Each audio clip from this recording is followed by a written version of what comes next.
ইসরায়েলে হুথি ক্ষেপণাস্ত্রের ধাক্কা, তেল আবিবে আতঙ্ক, জেরুজালেমে সাইরেনের ঝড়। ইসরায়েল আবারও আতঙ্কে নেমে এসেছে। আরব দেশগুলিতে ইসরায়েলের বোমা হামলার জবাবে এবার পাল্টা ধাক্কা দিয়েছে ইয়েমেনের ইরান সমর্থিত ইয়েমেনি সশস্ত্র বাহিনী।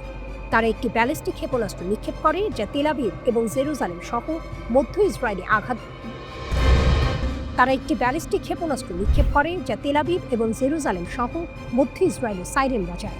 লাখো মানুষ নিরাপদ আশ্রয়ে ছুটতে থাকে। ইসরায়েলি প্রতিরক্ষা বাহিনী জানিয়েছে বিমান প্রতিরক্ষা তৎপরতার সঙ্গে ক্ষেপণাস্ত্রটি ধ্বংস করতে সক্ষম হয়েছে। তবে এই হামলা সরাসরি আঘাত বা হতাহতের খবর পাওয়া যায়নি। তারপরও শহরের প্রতিটি কোণে আতঙ্কের ছায়া। হাজারো মানুষ বোমা আশ্রয় কেন্দ্রে ছুটে আসে। ইয়েমেনের শক্তিশালী সশস্ত্র বাহিনী 18 মার্চ থেকে ইসরায়েলের দিকে 70টি ব্যালিস্টিক ক্ষেপণাস্ত্র এবং 22টি ড্রোন নিক্ষেপ করেছে। তাদের কার্যক্রম দেখাচ্ছে গাজায় আইডিএফ এর পুনরায় আক্রমণের পর তারা মাত্র অপেক্ষা করছে না, বরং প্রতিরক্ষা এবং প্রতিশোধের কৌশল বাস্তবায়ন করছে। হুথিদের এই সক্ষমতা একবার দেখিয়েছে যে তারা সীমান্ত পেরিয়ে হাজার কিলোমিটার দূরের লক্ষ্যবস্তুতেও আঘাত করতে পারে। এবারের হামলা ইসরায়েলি নৌবাহিনীর হামলার কয়েক ঘন্টা পরে আসে। ইসরায়েলি নৌবাহিনী ইয়েমেনের দক্ষিণে সানার কাছে একটি বিদ্যুৎ কেন্দ্র লক্ষ্য করে হামলা চালায়। আইডিএফ জানিয়েছে এই আক্রমণটি হুথি সন্ত্রাসী শাসনের ব্যবহৃত গুরুত্বপূর্ণ জ্বালানি অবকাঠামোর উপর লক্ষ্য করা হয়েছিল। ইয়েমেনের স্থানীয় মিডিয়ার রিপোর্ট অনুযায়ী বিস্ফোরণে জেনারেটরগুলো বিকল হয়ে যায়, যা শহরের বিদ্যুৎ সরবরাহে বিশাল সমস্যা সৃষ্টি করে। হুথি পরিচালিত আল মাসিরা টিভি এই বিস্ফোরণকে আগ্রাসন বলে অভিহিত করেছে, তবে স্পষ্ট করে উল্লেখ করেনি আক্রমণের উৎস। এই পাল্টা প্রতিরক্ষা ও আক্রমণের চক্র ইঙ্গিত দিচ্ছে যে ইয়েমেনি সশস্ত্র বাহিনী শুধু সীমান্তে সীমাবদ্ধ নয়, তারা আন্তর্জাতিক মানের হামলার সক্ষমতা রাখে। ইসরায়েলের এই পরিস্থিতি আরও জটিল করেছে হাজারো মানুষ আশ্রয় কেন্দ্রে। অন্যদিকে হুথিদের স্থিতিশীল কৌশল ও প্রযুক্তিগত সক্ষমতা ইঙ্গিত দিচ্ছে যে তারা কোনো মূল্যে সরাসরি হামলাকে থামাতে নারাজ। বিশ্বের নজর এখন এই উত্তেজনাপূর্ণ পরিস্থিতির দিকে। হুথিরা প্রমাণ করেছে যে তাদের ক্ষেপণাস্ত্র এবং ড্রোনের ক্ষমতা শুধু ইয়েমেনের সীমানায় সীমিত নয়, তারা হাজারো কিলোমিটার দূরের লক্ষ্যবস্তুতে আঘাত হানতে সক্ষম। এই এক প্রতিশোধের আঘাতের মাধ্যমে ইসরায়েল বুঝেছে যে ইয়েমেনি সশস্ত্র বাহিনী শুধু আক্রমণকারী নয়, তারা চতুর কৌশল এবং শক্তির প্রতীক। যুদ্ধের উত্তাপ এখন ইসরায়েলের বুকেই ধাক্কা দিচ্ছে। প্রতিটি সাইরেনের আওয়াজ যেন বলে দিচ্ছে যে এই সংঘাতের পরবর্তী অধ্যায় আরও নাটকীয় এবং ঝুঁকিপূর্ণ হতে যাচ্ছে। হুথিদের প্রতিরক্ষা ও পাল্টা হামলার শক্তি এখন সমগ্র মধ্যপ্রাচ্যের মানচিত্রে নতুন চ্যালেঞ্জ হিসেবে হাজির হয়েছে।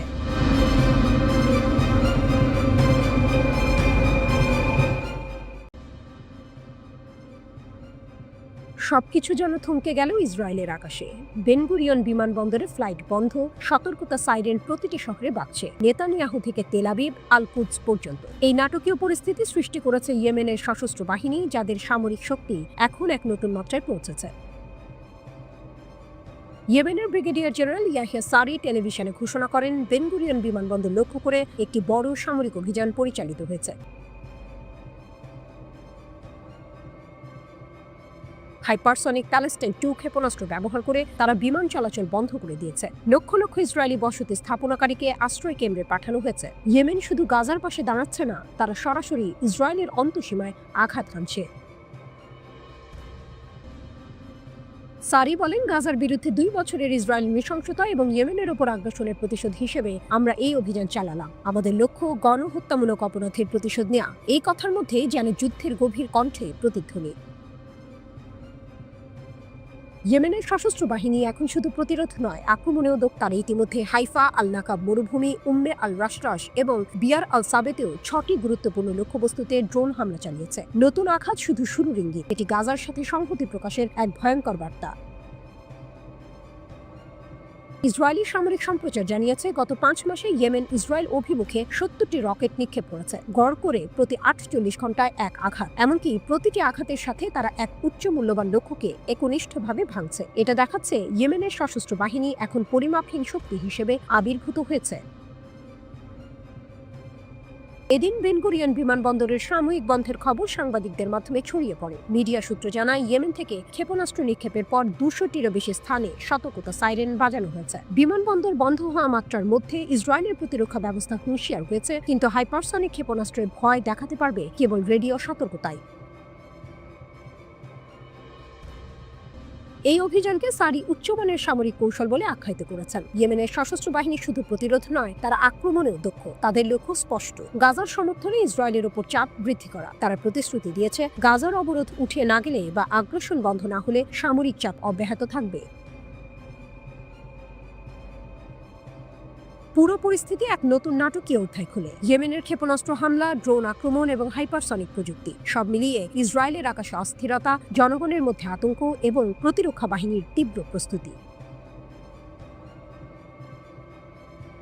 এই মুহূর্তে একটাই প্রশ্ন, ইয়েমেনের সশস্ত্র বাহিনী কতদূর যাবে? গাজার পক্ষে তাদের এই অভিযান কতটুকু স্থিতিশীলতা এবং প্রভাব সৃষ্টি করবে? এবং সবচেয়ে বড়, ইসরায়েল কতক্ষণ ধরে এই চাপ প্রতিরোধ করতে পারবে?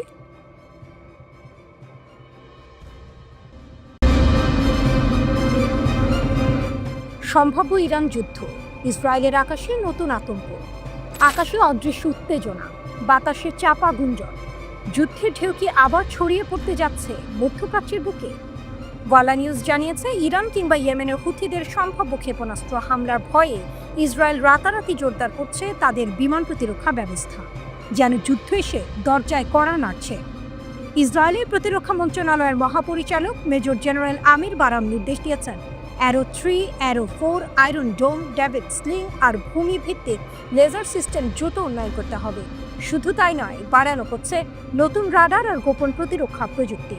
এক কথায় পুরো দেশকে ঢেকে ফেলতে চাইছে এক অদৃশ্য ঢাল দিয়ে। কিন্তু কেন এত তাড়াহুড়ো? কারণ ইতিহাস ভুলতে দেয় না। মাত্র 2 মাস আগের যুদ্ধে ইরান হঠাৎ করে নিক্ষেপ করেছিল 20টি ব্যালিস্টিক ক্ষেপণাস্ত্র। ইসরায়েল দাবি করে বেশিরভাগই নাকি আটকানো হয়েছে, কিন্তু বাস্তব অন্য কথা বলে। কিছু ক্ষেপণাস্ত্র আছড়ে পড়ে বেয়ারশেবার একটি অ্যাপার্টমেন্ট কমপ্লেক্সে। ধোঁয়া, আগুন, চিৎকার, নিরাপত্তা বেষ্টনীর ফাঁক তখন স্পষ্ট হয়ে ওঠে।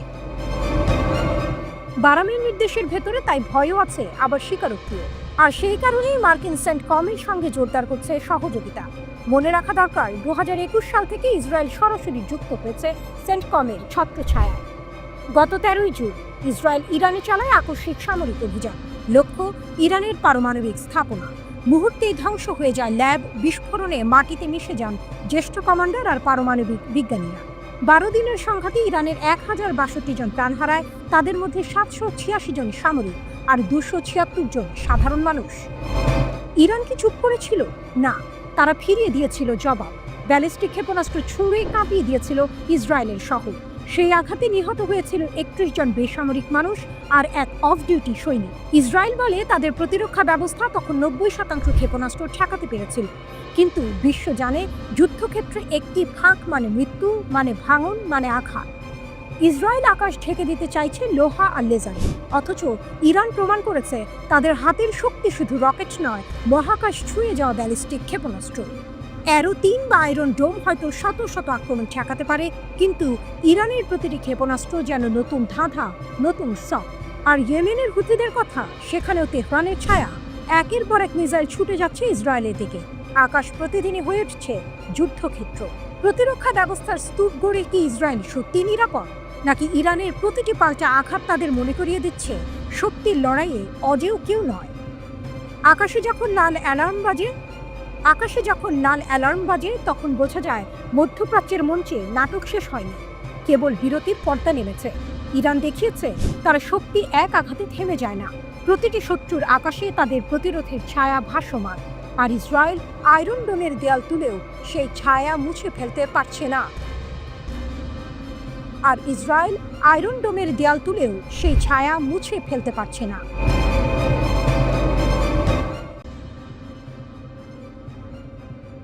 আকাশে যেন ঝুলছে আগুন। মধ্যপ্রাচ্যের বুকে বাতাস ভারী, যে কোনো মুহূর্তে শুরু হতে পারে নতুন এক যুদ্ধ। ইসরায়েলের সেনাবাহিনীর প্রধান লেফটেন্যান্ট জেনারেল ইয়াল জামির হুঁশিয়ারি দিয়েছেন, ইরান যদি শক্তি সঞ্চয় করে তবে এক মুহূর্ত দেরি না করে তারা আবারও হামলা চালাবে। শুরুতেই প্রশ্ন, এই হুমকি কি ইরানকে থামাতে পারবে, নাকি আগুনে ঘি ঢালবে? গত জুনে ভয়াবহ 12 দিনের সংঘাতে মুখোমুখি হয়েছিল দুই দেশ। ক্ষেপণাস্ত্র, ড্রোন, যুদ্ধ বিমান আর গোপন অভিযান। তখনও ভেবেছিল বিশ্ব এই বুঝি যুদ্ধ থামলো, কিন্তু বাস্তবতা বলছে ওটা ছিল শুধু একটুখানি বিরতি। নতুন ঝড় আসছে সামনে।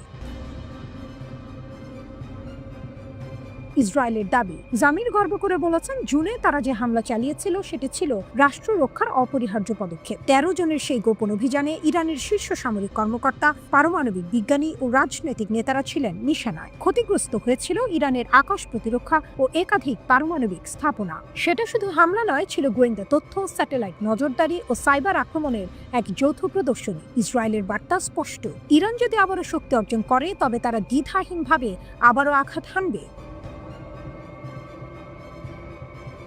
ইরানের জবাব, কিন্তু ইরান ভেঙে পড়েনি। তেহরান বলছে তারা শত্রুর শহর আর ঘাঁটিতে এমন আঘাত হেনেছে যা ইসরায়েলের প্রতিরক্ষা ব্যবস্থার সীমাবদ্ধতা উন্মোচন করেছে। তাদের সর্বোচ্চ নেতা আয়াতুল্লাহ আলী খামেনি বহুবার বলেছেন, ইসরায়েল এক ক্যান্সারের টিউমার, একদিন তা মুছে যাবে। ইরানের ক্ষেপণাস্ত্র কারখানা আবারও পুরো গতিতে চলছে। ড্রোন উৎপাদনও বাড়ানো হয়েছে বহু গুণে। অর্থাৎ ইরান শুধু প্রতিরক্ষায় নয়, আক্রমণেও পুরোপুরি প্রস্তুত। টুইস্ট, একা নয় ইরান। যদি নতুন যুদ্ধ শুরু হয়, ইরান একা থাকবে না। হিজবুল্লাহ, ইয়েমেনের হুথি, ইরাকের শিয়া মিলিশিয়ারা সক্রিয় হয়ে উঠবে।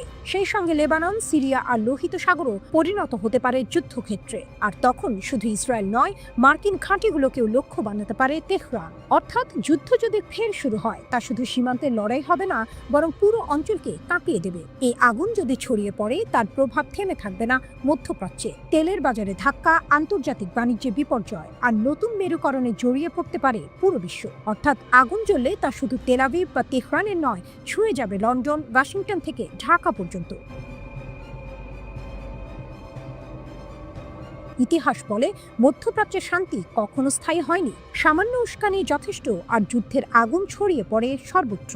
ইসরায়েল শক্তিশালী, পেছনে রয়েছে আমেরিকা, কিন্তু ইরান ছেড়ে কথা বলে না। ক্ষেপণাস্ত্র, ড্রোন, আঞ্চলিক মিত্র আর লৌহ কঠিন সংকল্প নিয়ে তেহরানও প্রস্তুত। যুদ্ধ যদি শুরু হয়, তা হবে আগের চেয়েও বহুমাত্রিক, আরও জটিল, আরও নির্মম। প্রশ্ন শুধু একটাই, কে আগে ট্রিগার টিপবে?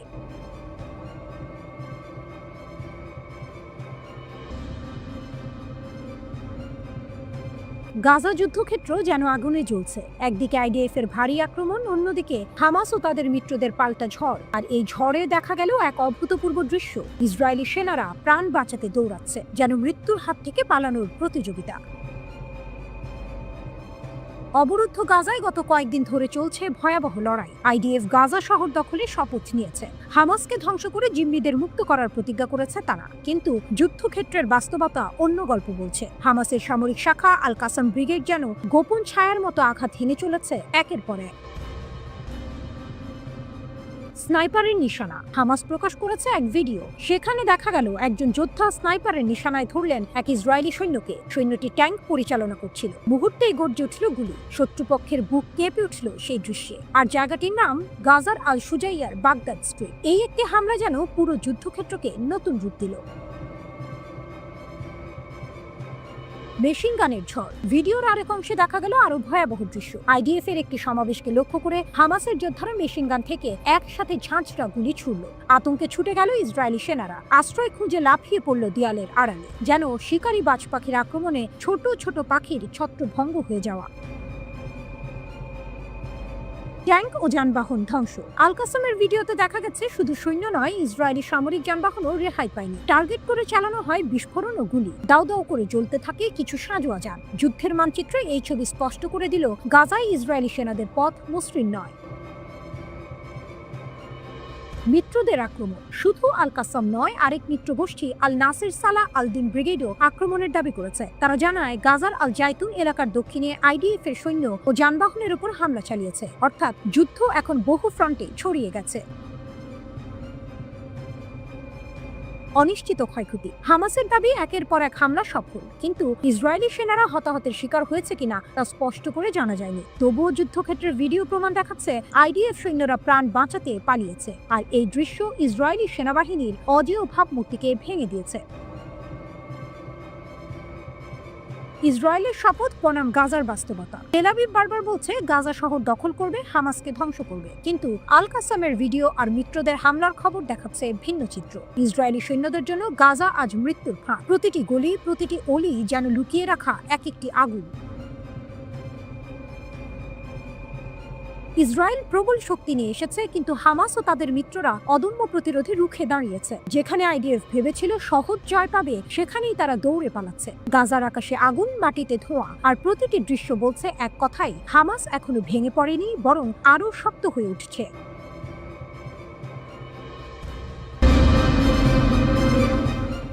আলাস্কার বরফ গলল না, পুতিনের দৃঢ়তায় ট্রাম্পের অচলাবস্থা। আলাস্কার বরফে ঢাকা মঞ্চে ইতিহাসের এক নাটক মঞ্চস্থ হল। মুখোমুখি বসেছিলেন দুই মহাশক্তির দুই অগ্নিমূর্তি, ডোনাল্ড ট্রাম্প আর ভ্লাদিমির পুতিন। বিশ্ব অপেক্ষায় ছিল এই বৈঠক থেকে কি ইউক্রেন যুদ্ধের আগুন নিভে যাবে। উত্তর এলো জমাট বরফের মতো ঠান্ডা। চমক এখানে, ট্রাম্প নরম হলেন, পুতিন হলেন না। বৈঠক শেষে ট্রাম্প হাসলেন, উষ্ণ করমর্দন করলেন, সংবাদ সম্মেলনে বললেন ফলপ্রসূ আলোচনা হয়েছে, কিন্তু বাস্তবে ফলাফল শূন্য। কারণ রুশ প্রেসিডেন্ট পুতিন তার লক্ষ্য থেকে এক চুলো সরলেন না। ইউক্রেনের মাটিতে রাশিয়ার যা চাওয়া তা না পেলে যুদ্ধ থামবে না, এই বার্তা সোজাসুজি দিয়ে দিলেন ক্রেমলিনের নেতা। ট্রাম্প ভেবেছিলেন কূটনৈতিক উষ্ণতায় বরফ গলানো যাবে। উষ্ণ অভ্যর্থনা, হাসি, কথার ঝলকানি সবই সাজানো ছিল, কিন্তু পুতিনের চোখের দৃষ্টি ছিল অন্যরকম। তিনি ট্রাম্পকে বুঝিয়ে দিলেন এ লড়াই নরম কূটনীতি নয়, এ লড়াই ক্ষমতার, ভূমির, ইতিহাসে। ফক্স নিউজের সাক্ষাৎকারে ট্রাম্প নিজেই স্বীকার করলেন, একটি বিষয়ে আমরা একমত হতে পারিনি, কিন্তু কি সেই বিষয়? উত্তর তিনি দেননি। উত্তর লুকিয়ে আছে ক্রেমলিনের দেয়ালে, ইউক্রেনের ভূমি। ট্রাম্প শান্তির কথা বললেন, কিন্তু শান্তি মানে ছিল ভূমি ছেড়ে দেয়া। জেলেনস্কিকে হাতছাড়া না করেই পুতিনকে সন্তুষ্ট করা যাবে না, এই সত্য ট্রাম্প জানেন, তবু উচ্চারণ করেননি। রাশিয়ার শক্তি, পুতিনের দৃঢ়তাই এখন রাশিয়ার প্রকৃত শক্তি। যুদ্ধক্ষেত্রে সেনা আর ক্ষেপণাস্ত্র যতটা ভয়ঙ্কর, কূটনীতিক টেবিলে তার নীরব দৃঢ়তা ততটাই শক্তিশালী। ট্রাম্প তাকে বললেন শক্তিশালী ব্যক্তি, কঠোর নেতা। এই স্বীকারোক্তি প্রমাণ করে দিল পুতিনের সামনে বিশ্বের সবচেয়ে প্রভাবশালী রাষ্ট্রপতিও এক মুহূর্তে অসহায় হয়ে পড়ে। ধাক্কা খেল ট্রাম্পের ভাবমূর্তি। আলাস্কার বৈঠক থেকে বের হয়ে আসা ছবিতে ট্রাম্প হাত নাড়লেন, হাসি দিলেন, কিন্তু ভেতরের গল্প অন্য। যুদ্ধবিরতি ঘোষণা হয়নি, বন্দি বিনিময়ের তালিকা বেরোলেও শান্তির চূড়ান্ত ঘোষণা আসেনি। ট্রাম্প বিশ্বকে জানালেন, আমরা খুব কাছাকাছি পৌঁছেছি, অথচ সত্য হলো পুতিন এক ইঞ্চিও ছাড়েননি। নাটকীয় সমাপ্তি। সংবাদ সম্মেলনে সাংবাদিকদের প্রশ্ন নিলেন না দুই নেতা, রহস্য জমিয়ে রাখলেন, যেন দর্শক সারিতে বসা বিশ্ব অপেক্ষায় থাকে এই নাটকের পরের দৃশ্য কি হবে। ইউক্রেনের ভবিষ্যৎ এখন এক অদৃশ্য ভারসাম্যে ঝুলে আছে, পুতিনের দৃঢ়তা আর জেলেনস্কির সিদ্ধান্তের মাঝখানে। পুতিন দেখালেন যুদ্ধ কেবল রণাঙ্গনের বন্দুকের আওয়াজে জয় করা যায় না, বরং দৃঢ়তা, অটলতা আর অস্বীকৃতি আসল অস্ত্র। আর এই অস্ত্রের সামনে ডোনাল্ড ট্রাম্পও এক মুহূর্তে ছোট হয়ে গেলেন। আলাস্কার বরফ জমে রইল, পুতিনের শক্তির কাছে ট্রাম্প গললেন, কিন্তু যুদ্ধের আগুন গলল না।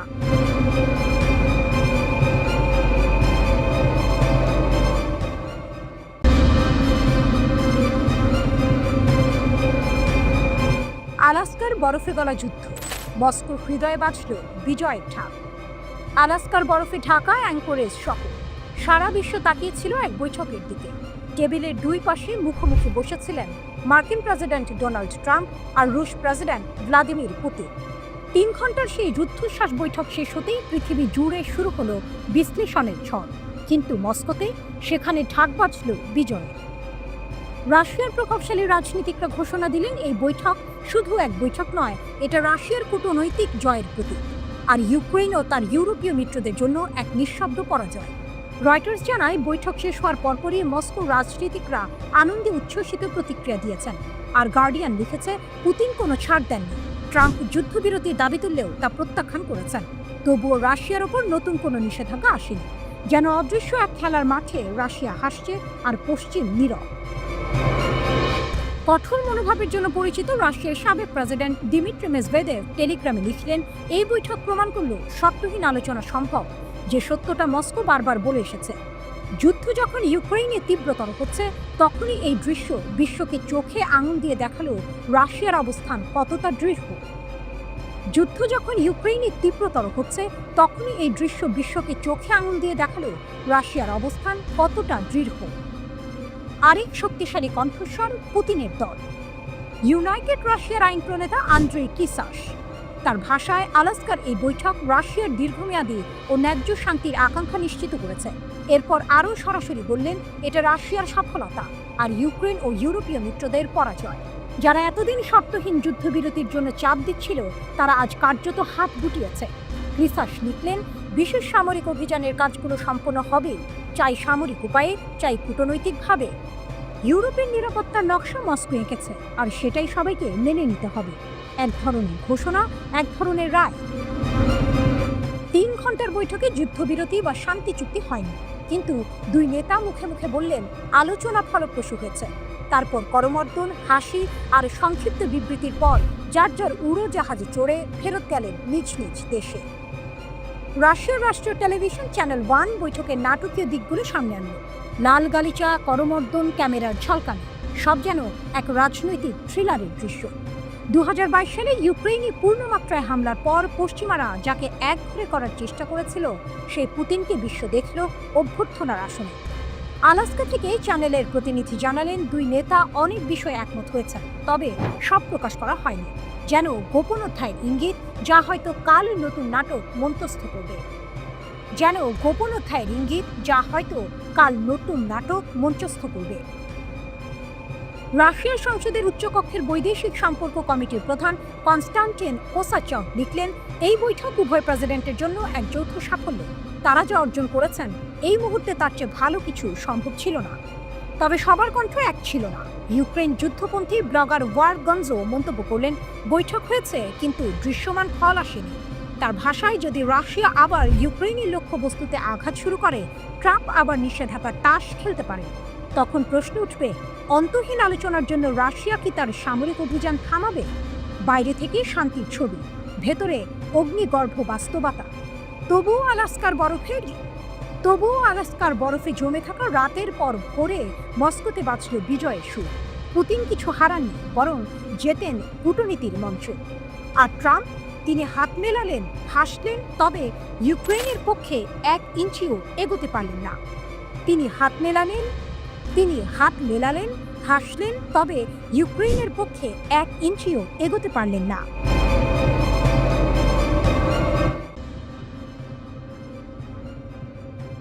আলাস্কার বরফ ঢাকা আকাশে যেন ইতিহাস লেখা হলো নতুন করে। লাল গালিচার উপর নামলেন ভ্লাদিমির পুতিন, হাততালি ঢেউ তুললেন ডোনাল্ড ট্রাম্প। আর সেই মুহূর্তেই ক্যামেরার লেন্সে ধরা পড়ল এক ছবি, যা সোশ্যাল মিডিয়ায় ঝড় তুলেছে।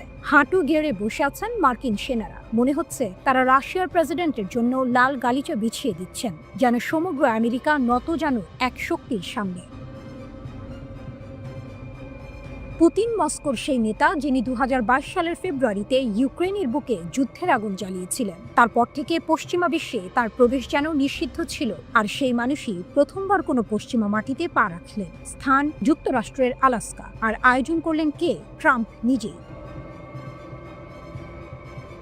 ট্রাম্প নিজেকে বলেন চুক্তির কারিগর, কিন্তু এই দিনের দৃশ্য যেন অন্য কোনো ভাষা বলছিল। তিনি দাঁড়িয়েছিলেন বিমান ঘাঁটির টার্মেকে, অপেক্ষায় ধৈর্য ধরে রাশিয়ার বন্ধুর আগমনের জন্য। পুতিন এগিয়ে আসতে হাততালি দিতে থাকলেন তিনি। হাসি মুখে করমর্দন, উষ্ণ আলিঙ্গন, আর চোখে চোখে যেন এক অদ্ভুত বোঝাপড়া। কিন্তু ইউক্রেনের জন্য এই দৃশ্য কোনো সুখবর নয়, কারণ একই মুহূর্তে ভাইরাল হলো সেই ছবি। মার্কিন সেনারা হাঁটু গেড়ে লাল গালিচা ঠিক করছেন। ইউক্রেনের সাবেক কর্মকর্তা মুস্তাফা নায়েম ছবিটি শেয়ার করে ব্যঙ্গ করে লিখলেন, মেক নিলিং গ্রেট এগেইন, অর্থাৎ হাঁটু গেড়ে বসাকে আবার মহৎ করো। এ যেন এক প্রতীকী দৃশ্য। পুতিন যখন আলাস্কায় নামছেন, আমেরিকার সেনারা নত যান। বার্তা স্পষ্ট, পশ্চিমা শিবির যতই তাকে বিচ্ছিন্ন করার চেষ্টা করুক, রাশিয়ার শক্তিকে উপেক্ষা করা অসম্ভব। 3 ঘন্টা বৈঠক করলেন ট্রাম্প পুতিন। বহু বিষয়ে একমত হলেন তারা, তবে যুদ্ধবিরতি নিয়ে কোনো ঘোষণা এলো না। সাংবাদিকদের সামনে আসলেও কোনো প্রশ্ন নিলেন না দুই নেতা, শুধু উষ্ণ মন্তব্য। ট্রাম্প পরে ফক্স নিউজকে বললেন, আমাদের বৈঠক অত্যন্ত ফলপ্রসূ। কিন্তু সবচেয়ে নাটকীয় ছিল তার সেই মন্তব্য। এখন এটা প্রেসিডেন্ট জেলেনস্কির দায়িত্ব। তাকেই সিদ্ধান্ত নিতে হবে এই সুযোগ কাজে লাগিয়ে যুদ্ধ শেষ করবেন কিনা। এ যেন দায় সরিয়ে দেয়া। রাশিয়া আমেরিকা আলাপ করে গেল, কিন্তু যুদ্ধ থামানোর বোঝা চাপিয়ে দেওয়া হলো কিয়েভের কাঁধে। ইউরোপও নাকি শুধু সহায়কের ভূমিকায় থাকবে। ছবির শক্তি কখনো কখনো শব্দের থেকেও বড় হয়। মার্কিন সেনাদেশে হাঁটু গেড়ে বসা ছবি ইউক্রেনের মনে বিদ্রুপের তীর ছুঁড়েছে, কিন্তু রাশিয়ার কাছে সেটি যেন বিজয়ের প্রতীক। যেন বার্তা মস্কো এখনো দাঁড়িয়ে আছে মাথা উঁচু করে, আর আমেরিকা বসে পড়ছে হাঁটু গেড়ে। ইতিহাসের পাতায় এক নতুন অধ্যায় লিখল এই বৈঠক। হয়তো কূটনৈতিক ভাষায় এটিকে বলা হবে ফলপ্রসূ। এটি ছিল ক্ষমতার প্রতীকী প্রদর্শনী, যেখানে পুতিন দেখালেন তাকে ঠেকানো যায় না, তাকে উপেক্ষা করা যায় না, আর তার পদক্ষেপে এখনো কাঁপে ওয়াশিংটন, অস্থির হয় ইউক্রেন। রাশিয়ার শক্তি আজও অবিচল, আর পুতিন তিনি যেন বললেন, বিশ্বকে নতজানু করার খেলায় আমি এখনো অপ্রতিদ্বন্দ্বী।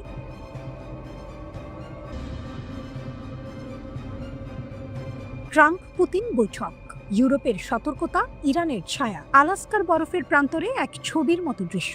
মুখোমুখি বসেছিলেন বিশ্বের দুই প্রভাবশালী নেতা, ডোনাল্ড ট্রাম্প ও ভ্লাদিমির পুতিন। বিশ্বজুড়ে কোটি মানুষের দৃষ্টি তখন সেই বৈঠকের দিকে। প্রশ্ন একটাই, ইউক্রেন যুদ্ধ কি থামবে? উত্তর এলো ঝড়ের মতো, না, এখনই নয়। কিন্তু আসল নাটক শুরু হলো বৈঠকের পর। ইউরোপীয় নেতারা যেন একই কণ্ঠে বলছেন, শুধু চুক্তি নয়, চাই কঠিন নিরাপত্তা গ্যারান্টি। ইউক্রেনের আকুতি, ইউরোপের দৃঢ়তা। ইউক্রেনের প্রেসিডেন্ট জেলেনস্কি এক্সে লিখলেন, আমরা ট্রাম্পের ত্রিপক্ষীয় বৈঠকের প্রস্তাবকে স্বাগত জানাই। ইউক্রেনের নিরাপত্তা নিশ্চিত করতে প্রতিটি ধাপে আমেরিকার পাশাপাশি ইউরোপীয়দেরও থাকতে হবে। এক যৌথ বিবৃতিতে ইউরোপীয় নেতারা আরও স্পষ্ট করলেন, ইউক্রেনের ভৌগোলিক অখণ্ডতা কোনোভাবেই ভাঙা যাবে না, আর রাশিয়ার কোনো ভেটো থাকবে না ন্যাটো বা ইউরোপীয় ইউনিয়নে যোগ দেওয়ার বিষয়ে। তারা প্রতিজ্ঞা করলেন, রাশিয়ার যুদ্ধ অর্থনীতিকে ধ্বংস করার জন্য নিষেধাজ্ঞার চাপ আরও বাড়ানো হবে। ব্রিটেন, ফ্রান্স, ইতালি, জার্মানির সুর। লন্ডন থেকে প্রধানমন্ত্রী কিয়ার স্টারমার বললেন, ট্রাম্পের প্রচেষ্টা যুদ্ধ শেষ করার পথে আমাদের আগের যে কোনো সময়ের চেয়ে কাছে নিয়ে এসেছে, কিন্তু পুতিন থামবে না, তাই আমাদের চাপও থামবে না। প্যারিস থেকে ম্যাক্রো সতর্ক করলেন, রাশিয়া অতীতেও প্রতিশ্রুতি ভেঙেছে, এবারও পারে, তাই ঐক্যই আমাদের সবচেয়ে বড় শক্তি। ইতালির প্রধানমন্ত্রী জর্জিয়া মেলোনি বললেন, অবশেষে শান্তির আলো দেখা যাচ্ছে, ইতালি তার ভূমিকা পালন করে যাবে। বার্লিন থেকে চ্যান্সেলর ফ্রিডরিশ মের্জ আবারও জোর দিলেন, ইউক্রেন আমাদের অটল সংহতির ওপর ভরসা রাখতে পারে। যখন ইউরোপ একের পর এক ঘোষণা দিয়ে যাচ্ছে, তখন মঞ্চে ছায়ার মতো উঠে আসে রাশিয়ার আসল শক্তি। যে রাশিয়া শুধু কূটনীতির ভাষায় কথা বলে না, তার ভান্ডারে আছে ভয়ঙ্কর পারমাণবিক অস্ত্র, আছে হাইপারসনিক মিসাইল, আছে এমন যুদ্ধযন্ত্র যা মুহূর্তে খেলা ঘুরিয়ে দিতে পারে। ইউরোপ চায় কাগজে লেখা নিরাপত্তা, কিন্তু রাশিয়া জানে শক্তি মানে টেবিলের উপর রাখা স্বাক্ষর নয়, শক্তি মানে যুদ্ধক্ষেত্রে ঝলসে ওঠা আগুন। পুতিন কোনো ঘোষণা দিলেন না, কিন্তু তার নীরবতাই যেন বার্তা, আমরা চাইলে যুদ্ধ থামবে, না চাইলে চলবে। আর এই নীরবতা ইউরোপের কানে আরো কর্কশ শোনায়। আলাস্কার বৈঠক তাই সমাপ্ত হলো অর্ধেক আলো অর্ধেক অন্ধকারে। ইউরোপ ঘোষণা করছে সংহতি, ট্রাম্প ব্যস্ত কূটনীতির সূক্ষ্ম খেলায়, আর পুতিন বসে আছেন সেই পুরনো রাশিয়ান ধৈর্যে। বিশ্ব দেখল শান্তির স্বপ্ন এখনো দূরে, আর রাশিয়া প্রমাণ করলো এখনো তার হাতে যুদ্ধ থামানোর আসল চাবিকাঠি। কাগজে গ্যারান্টি চাইতে পারে ইউরোপ, কিন্তু যুদ্ধের বাস্তবতায় গ্যারান্টি দেয় কেবল শক্তি, আর সেই শক্তি আজও রাশিয়ার হাতে। আকাশের ছায়াযুদ্ধ, ইরানের নতুন বার্তা, প্রতিরক্ষার আড়ালে আক্রমণের ইঙ্গিত। ভাবুন, এক উত্তেজনাপূর্ণ দৃশ্য। মধ্যপ্রাচ্যের আকাশে যুদ্ধ বিমান ঘুরে বেড়াচ্ছে, ক্ষেপণাস্ত্রের হুমকি চারপাশে। ঠিক তখনই ইরান জানিয়ে দিল, আমাদের আকাশ অজেয়। এই ঘোষণাটা শুধু সামরিক দম্ভ নয়, বরং এক গভীর কৌশলগত বার্তা। 16ই আগস্ট ইরানের গুরুত্বপূর্ণ বিমান প্রতিরক্ষা ঘাঁটি কমের ফর্দ এয়ার ডিফেন্স বেজে পৌঁছান Khatam al Anbiya air defence commander brigadier general. তিনি ঘাঁটির বিভিন্ন অংশ ঘুরে দেখেন, সেনাদের সাথে কথা বলেন এবং শহীদ যোদ্ধাদের স্মরণ করেন, যারা গত জুনে ইসরায়েলের সঙ্গে 12 দিনের যুদ্ধে প্রাণ হারিয়েছেন। জেনারেল স্পষ্ট জানিয়ে দেন, দেশের সার্বভৌমত্ব রক্ষায় বিমান প্রতিরক্ষা বাহিনী প্রথম সারির ঢাল। শত্রুর যে কোনো আক্রমণ আকাশেই থামিয়ে দেওয়া হবে। এই বার্তাটা শুধু প্রতিরক্ষা নিয়ে নয়, বিশ্লেষকরা বলছেন ইরান আসলে বোঝাতে চাইছে তারা শুধু আকাশ পাহারা দিচ্ছে না, সক্রিয় প্রতিরক্ষার কৌশল নিয়েছে। মানে যদি হামলা আসে, আকাশে থামানো হবে, আবার একই সঙ্গে শত্রুর ঘাঁটিতেও পাল্টা আঘাত যাবে। বার্তার আড়ালে বার্তা, শত্রুর উদ্দেশ্যে সতর্কবার্তা, যুক্তরাষ্ট্র সম্প্রতি ইরানের পারমাণবিক স্থাপনায় হামলার হুমকি দিয়েছে। ইরান জানিয়ে দিল আকাশ প্রতিরক্ষা ব্যবস্থা দাঁড়িয়ে আছে, যে কোনো মুহূর্তে আক্রমণ ঠেকাতে প্রস্তুত। জনগণের উদ্দেশ্যে আত্মবিশ্বাস, শহীদ সেনাদের স্মরণ আর আকাশ প্রতিরক্ষার শক্তি তুলে ধরে জনগণকে আশ্বস্ত করা, আপনারা নিরাপদ। কূটনৈতিক ইঙ্গিত, ইরান বোঝাতে চাইছে তারা একেবারেই দুর্বল নয়, বরং প্রতিপক্ষের সামরিক শক্তিকে পাল্টা চ্যালেঞ্জ করতে সক্ষম। ইরানের শক্তি কতটা? ইরান বলছে তাদের প্রতিরক্ষা ব্যবস্থা অজেয়। সত্যিই তাদের হাতে আছে বাভার 373 নামের উন্নত প্রতিরক্ষা ব্যবস্থা, যা S-400 এর সমকক্ষ বলে দাবি। আধুনিক রাডার, যা একসাথে বহু লক্ষ্য শনাক্ত করতে পারে। আকাশ প্রতিরক্ষা ড্রোন ও মিসাইল, যেগুলো আগেও মার্কিন ড্রোন ভূপাতিত করে দেখিয়েছে। তবে প্রশ্ন থেকেই যায়, আধুনিক মার্কিন ও ইসরায়েলি প্রযুক্তির সঙ্গে সত্যি কি পাল্লা দিতে পারবে ইরানের আকাশ প্রতিরক্ষা, নাকি এই ঘোষণা মূলত রাজনৈতিক ও মনস্তাত্ত্বিক বার্তা, যা জনগণকে সাহসী রাখার জন্য বেশি? এবার কাল্পনিক দৃশ্য, মধ্যপ্রাচ্যের আকাশ অন্ধকার, দূরে গর্জন করছে যুদ্ধ বিমান। হঠাৎ রাডারের স্ক্রিনে ধরা পড়ে শত্রুর ছোড়া মিসাইল। ইরানের প্রতিরক্ষা ঘাঁটি সতর্ক হয়েছে, সাইরেন বাজতে থাকে। একটা ক্ষেপণাস্ত্র ছুটে আসে আর মুহূর্তের মধ্যেই সেটিকে আঘাত করে ধ্বংস করে দেয় ইরানের প্রতিরক্ষা মিসাইল। কমান্ডারের কণ্ঠ ভেসে আসে, আমাদের আকাশ ভেদ করা যাবে না, আঘাত করলে পাল্টা জবাব হবে আরও কঠিন। এভাবেই শত্রুদের জবাব দিবে ইরান।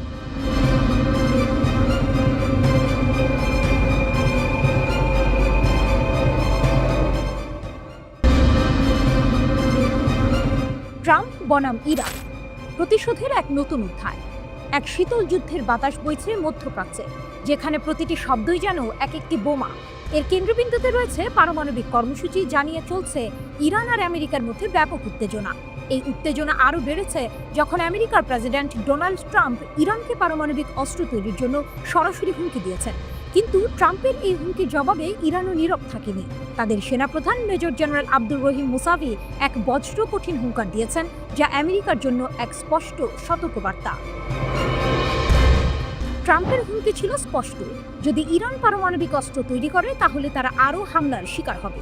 কিন্তু ট্রাম্প হয়তো ভুলে গেছেন এই ইরান এখন আর দুর্বল নয়। জেনারেল মুসাভি ফার্স্ট নিউজ এজেন্সিকে বলেছেন, আমেরিকা নিরাপদ নয়। এই কথাগুলো কোনো সাধারণ বিবৃতি নয়, বরং এটি এক গভীর প্রতিশোধের প্রতিশ্রুতি। তিনি আরও বলেন, তোমরা আমেরিকানরা কি মনে করো যে আজই পৃথিবীর শেষ দিন? আগামীকাল এই অঞ্চলে তোমাদের দখল এই জাতির শহীদদের সন্তানদের দ্বারা চ্যালেঞ্জ করা হবে না, এমনকি যদি এই প্রজন্মের একজনও অবশিষ্ট থাকে। আগামীকাল এই অঞ্চলে তোমাদের দখল এই জাতির শহীদদের সন্তানদের দ্বারা চ্যালেঞ্জ করা হবে না, এমনকি যদি এই প্রজন্মের একজনও অবশিষ্ট থাকে। তোমরা আমেরিকানরা তাদের প্রতিশোধের আঘাত থেকে নিরাপদ থাকবে না। মুসাভি যেন আমেরিকার অতীত আগ্রাসন ও হত্যাকাণ্ডের প্রতিশোধের আগুন উস্কে দিলেন। তার কথাগুলো স্পষ্ট করে দেয় যে ইরান তাদের শহীদদের কোনোদিন ভুলবে না এবং এর প্রতিশোধ নিতে তারা বদ্ধপরিকর। গত 13ই জুন ইসরায়েল ইরানকে আক্রমণ করে দাবি করে যে ইরান পারমাণবিক অস্ত্র তৈরি করছে, যা তাদের জন্য হুমকি। এরপর 22 জুন আমেরিকাও ইসরায়েলের সাথে হাত মিলিয়ে ইস্পাহান, নাতানজ এবং ফোর্দোতে ইরানের পারমাণবিক স্থাপনাগুলোতে হামলা চালায়। ট্রাম্প তখন দাবি করেন যে ইরানের পারমাণবিক কর্মসূচি ধ্বংস করে দেওয়া হয়েছে, কিন্তু এখনকার পরিস্থিতি দেখে মনে হচ্ছে ট্রাম্পের সেই দাবি সম্পূর্ণ মিথ্যা ছিল। ইরান বরাবরই বলে আসছে যে তাদের পারমাণবিক কর্মসূচি সম্পূর্ণ বেসামরিক উদ্দেশ্যে পরিচালিত হচ্ছে এবং পারমাণবিক অস্ত্র তৈরির কোনো ইচ্ছা তাদের নেই। কিন্তু আমেরিকা ও ইসরায়েল এই দাবিকে কোনোদিন বিশ্বাস করেনি। এই দুই দেশের হামলা ইরানকে আরও বেশি সতর্ক ও শক্তিশালী হতে বাধ্য করেছে। জেনারেল মুসাভির এই হুমকি থেকে বোঝা যায় ইরানের প্রতিশোধের আগুন এখনো জ্বলছে। তারা শুধু কথার কথা বলছে না, বরং তাদের প্রতিটি শব্দে এক গভীর সংকল্পের প্রতিফলন দেখা যায়। ট্রাম্পের হুমকি ছিল এক আঘাত আর মুসাভির জবাব ছিল এক পাল্টা আঘাত। এই দুই দেশের মধ্যে যে উত্তেজনা বাড়ছে তাতে মনে হয় মধ্যপ্রাচ্যে যে কোনো সময় আবারও সংঘাতের সূচনা হতে পারে। এক মনস্তাত্ত্বিক যুদ্ধ চলছে যেখানে উভয় পক্ষ একে অপরের ওপর প্রতিশোধের চাপ সৃষ্টি করছে। এই লড়াইয়ে কে শেষ পর্যন্ত জিতবে তা সময়ই বলে দেবে। তবে একটি বিষয় স্পষ্ট, ইরান এখন আর সেই পুরনো ইরান নয়। তারা এখন তাদের আত্মবিশ্বাস আর প্রতিশোধের আগুনে আরও বেশি শক্তিশালী।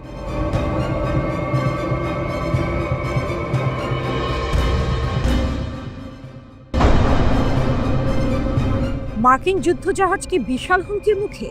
আমেরিকার যুদ্ধজাহাজের জন্য এক নতুন বিপদ ঘনিয়ে আসছে। লোহিত সাগর, আরব সাগর এবং এমনকি ভারত মহাসাগর পর্যন্ত প্রতিটি মার্কিন, ইসরায়েলি এবং ব্রিটিশ যুদ্ধজাহাজ এখন এক নতুন হুমকির মুখে। এই হুমকির নাম সায়াদ ক্রুজ ক্ষেপণাস্ত্র, যার মালিক ইয়েমেনি সশস্ত্র বাহিনী। একদল গেরিলা যোদ্ধা যারা এখন বিশ্ব শক্তির বিরুদ্ধে নিজেদেরকে এক অপ্রতিরোধ্য সামরিক শক্তি হিসেবে প্রতিষ্ঠা করছে। ইয়েমেনের সশস্ত্র বাহিনী ৮০০ কিলোমিটার পর্যন্ত আঘাত হানতে সক্ষম এই নতুন ক্ষেপণাস্ত্রের সফল পরীক্ষা চালিয়েছে। সবচেয়ে চাঞ্চল্যকর খবর হলো তারা নিশ্চিত করেছে যে এই ক্ষেপণাস্ত্র এখন আনুষ্ঠানিকভাবে তাদের অস্ত্রাগারে যুক্ত হয়েছে। এই ক্ষেপণাস্ত্রটির নামই হলো সায়াদ। এই ক্ষেপণাস্ত্রের ক্ষমতা দেখে মনে হচ্ছে ইয়েমেনিরা এবার শুধু প্রতিরোধের জন্য নয়, বরং প্রতিপক্ষকে সরাসরি চ্যালেঞ্জ করার জন্য প্রস্তুত। এই ক্ষেপণাস্ত্রের সবচেয়ে বড় বৈশিষ্ট্য হলো এর ক্ষমতা এবং ধূর্ততা। সায়াদ এমনভাবে তৈরি করা হয়েছে যে এটি রাডার এড়িয়ে চলতে পারে এবং কম উচ্চতায় উঠতে পারে। এর ফলে এটিকে শনাক্ত করা বা আটকে দেওয়া প্রায় অসম্ভব। এটি একটি চলমান লক্ষ্যবস্তুতেও উচ্চ নির্ভুলতার সঙ্গে আঘাত হানতে সক্ষম। একটি মোবাইল ট্রাক থেকে এটি উৎক্ষেপণ করা হয়, যা এর গতিশীলতা ও গোপনীয়তা আরও বাড়িয়ে দেয়। সায়াদের ভেতরে রয়েছে ২০০ থেকে ৩০০ কেজির একটি শক্তিশালী ওয়ারহেড, যা দিয়ে একটি বড় নৌযানকে সহজেই ধ্বংস করা যায়। এটি কেবল জাহাজে আঘাত হানতেই সক্ষম নয়, এর রয়েছে স্যাটেলাইট গাইডেন্স সিস্টেম, যা এটিকে স্থলভাগে লক্ষ্যবস্তুতেও হামলা চালাতে সাহায্য করে। ইয়েমেনি সশস্ত্র বাহিনী দাবি করছে যে তারা এখন ইয়েমেনের যে কোনো স্থান থেকে লোহিত সাগর, আরব সাগর, এমনকি ভারত মহাসাগরের জাহাজগুলোতে হামলা চালাতে পারে। ২০২৩ সালের সেপ্টেম্বরে রাজধানী সানার আল সাবনি স্কোয়ারে অনুষ্ঠিত এক সামরিক কুচকাওয়াজে প্রথমবারের মতো সায়াদ ক্ষেপণাস্ত্র জনসম্মুখে প্রদর্শিত হয়। তখন বলা হয়েছিল এটি একটি মধ্যম পাল্লার ক্ষেপণাস্ত্র, যা স্থির ও চলমান উভয় প্রকার লক্ষ্যবস্তুতে আঘাত হানতে পারে। ইরান সমর্থিত ইয়েমেনি সশস্ত্র বাহিনী এই ক্ষেপণাস্ত্রটির নকশা তৈরি করেছে ইরানের কাদের 380 এবং পাভে ক্ষেপণাস্ত্রের অনুকরণে। এটি প্রমাণ করে যে ইরান শুধু মৌখিক সমর্থন নয়, বরং সরাসরি সামরিক প্রযুক্তির মাধ্যমে ইয়েমেনি সশস্ত্র বাহিনীর ক্ষমতা বাড়িয়ে তুলছে। এটি যেন এক গোপন সামরিক সহযোগিতা, যা পশ্চিমা শক্তির জন্য এক নতুন মাথা ব্যথার কারণ হয়ে দাঁড়িয়েছে। ইসরায়েলের সাথে সংঘাত শুরু হওয়ার পর থেকে হুথিরা তাদের ক্ষেপণাস্ত্রের ভান্ডার বাড়িয়ে চলেছে। প্রতিবেদন অনুযায়ী তাদের কাছে এখন ১০০টির বেশি ক্রুজ ক্ষেপণাস্ত্র মজুদ রয়েছে। একসময় যারা শুধু সাধারণ বিদ্রোহী হিসেবে পরিচিত ছিল, তারা এখন নিজেদেরকে এমন এক সামরিক শক্তি হিসেবে তৈরি করেছে যাদেরকে হালকাভাবে নেওয়া আর সম্ভব নয়। এর ফলে আমেরিকার যুদ্ধ জাহাজগুলো এখন বিশাল হুমকির মুখে। ২০১৫ সাল থেকে শুরু হওয়া সৌদি আগ্রাসনের পর ইয়েমেন ধাপে ধাপে নিজের সামরিক প্রযুক্তি শক্তিশালী করেছে। প্রাথমিক পর্যায়ে তাদের কাছে ছিল সোভিয়েত যুগের পুরনো সিস্টেম, কিন্তু ২০১৭ সালে কুচ 1 ক্ষেপণাস্ত্রের আবির্ভাবের পর দৃশ্যপট পাল্টে যায়। বিশেষজ্ঞরা বলছেন সায়াদ ক্ষেপণাস্ত্রের মাধ্যমে ইয়েমেন শুধু নিজের ভূখণ্ড রক্ষা নয়, বরং শত্রুর সাগর জুড়ে ঘোরাফেরা করা বাণিজ্যিক ও রণতরী জাহাজগুলোকে স্পষ্ট বার্তা দিয়েছে এখন থেকে ওই জাহাজগুলো সমুদ্রপথে আর নিরাপদ নয়। এই ক্ষেপণাস্ত্র যুদ্ধের গতিপথ পরিবর্তনের সম্ভাবনাও সৃষ্টি করেছে।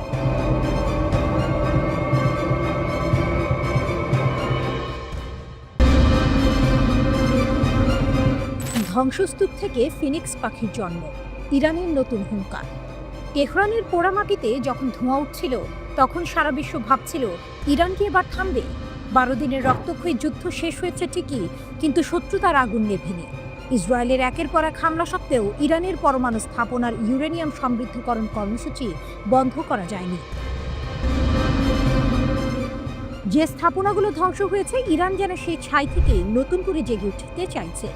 এক ফিনিক্স পাখির মতো তারা আরও দৃঢ় প্রতিজ্ঞ হয়ে তাদের পরমাণু কর্মসূচিকে নতুন জীবন দিতে চাইছে। আর এই মনোভাবের কারণেই মধ্যপ্রাচ্যের আকাশে আবার ঘনিয়ে আসছে এক নতুন যুদ্ধের মেঘ। যুদ্ধবিরতির পর আমেরিকা ও ইসরায়েল ভেবেছিল ইরান হয়তো চাপে পড়ে নরম হবে, কিন্তু বাস্তবে যা ঘটল তা সম্পূর্ণ উল্টো। ইরানের ইসলামী বিপ্লবী গার্ড কোর IRGC তাদের নিহত কমান্ডারদের ৪০ দিন পূর্তি উপলক্ষে এক কড়া হুঁশিয়ারি দিয়েছে। তাদের বার্তা ছিল স্পষ্ট, যদি আবার আমাদের সার্বভৌমত্বে আঘাত আসে, তাহলে এর জবাব হবে এমন যা শত্রুর কল্পনাকেও ছাড়িয়ে যাবে। এই হুঙ্কার শুধু কথার কথা নয়, এর পেছনে রয়েছে আগের যুদ্ধের বাস্তব অভিজ্ঞতা। ইসরায়েল ও আমেরিকা ইরানের পরমাণু স্থাপনাগুলোতে হামলা চালিয়েও তাদের লক্ষ্য অর্জনে ব্যর্থ হয়েছে, বরং ইরান দ্রুতই ক্ষতিগ্রস্ত স্থাপনাগুলো সংস্কারের কাজ শুরু করেছে। তারা স্পষ্ট করে দিয়েছে হামলা চালিয়ে তাদের পরমাণু কর্মসূচি থেকে সরানো যাবে না। IRGC আরও হুঁশিয়ারি দিয়েছে যে যদি ভবিষ্যতে আবারও হামলা চালানো হয়, তাহলে তাদের প্রতিশোধ হবে অপারেশন ট্রু প্রমিস 3 এর চেয়েও ভয়াবহ। গত যুদ্ধের সময় ইসরায়েলের বিমান হামলার জবাবে ইরান তাদের গুরুত্বপূর্ণ অবকাঠামোতে একের পর এক ক্ষেপণাস্ত্র হামলা চালিয়েছিল। আধুনিক আকাশ প্রতিরক্ষা ব্যবস্থাও সেই হামলাকে পুরোপুরি আটকাতে পারেনি। সেই হামলার তীব্রতা এত বেশি ছিল যে লাখ লাখ ইসরায়েলি নাগরিককে বাংকারে আশ্রয় নিতে হয়েছিল। এখানেই শেষ নয়। আমেরিকার হামলার জবাবে ইরান কাতারে অবস্থিত তাদের একটি সামরিক ঘাঁটিতেও হামলা চালায়। এই প্রতিশোধের তীব্রতা ক্রমে এতটাই বাড়তে থাকে যে শেষ পর্যন্ত আমেরিকা ও ইসরায়েল যুদ্ধবিরতি ঘোষণা করতে বাধ্য হয়। আইআরজিসি তাদের বিবৃতিতে সেই কথাটি মনে করিয়ে দিয়েছে। তারা বলছে, ইরান এখন অপরাধী ইসরায়েল ও মার্কিন গ্যাংয়ের বিরুদ্ধে নিজেদের স্বাধীনতা অর্জনের লক্ষ্যে অটল। আইআরজিসির এই হুঙ্কার কেবল প্রতিরোধের বার্তা নয়, বরং একটি নতুন আত্মবিশ্বাসের প্রতিফলন। তারা বলছে, শহীদদের রক্তে রঞ্জিত ইরান এখন একটি অপ্রতিরোধ বৈশ্বিক শক্তি হিসেবে মাথা উঁচু করে দাঁড়িয়ে আছে। ইরান এখন যে কোনো শত্রুর পতন ঘটাতে পুরোপুরি প্রস্তুত। এই চরম হুঁশিয়ারিগুলো থেকে বোঝা যায় মধ্যপ্রাচ্যের পরিস্থিতি এখন এক নতুন মোড়ে এসে দাঁড়িয়েছে। ইরান আর কোনো দুর্বল প্রতিপক্ষ নয়, বরং এক শক্তিশালী ও অপ্রতিরোধ্য শক্তি। আমেরিকা ও ইসরায়েল কি এই হুঁশিয়ারিকে গুরুত্ব দেবে, নাকি আবারও কোনো ভুল পদক্ষেপ নেবে? এই প্রশ্নের উত্তরই নির্ধারণ করবে ভবিষ্যতে এই অঞ্চলে শান্তি থাকবে নাকি নতুন কোনো যুদ্ধের দামামা বাজবে।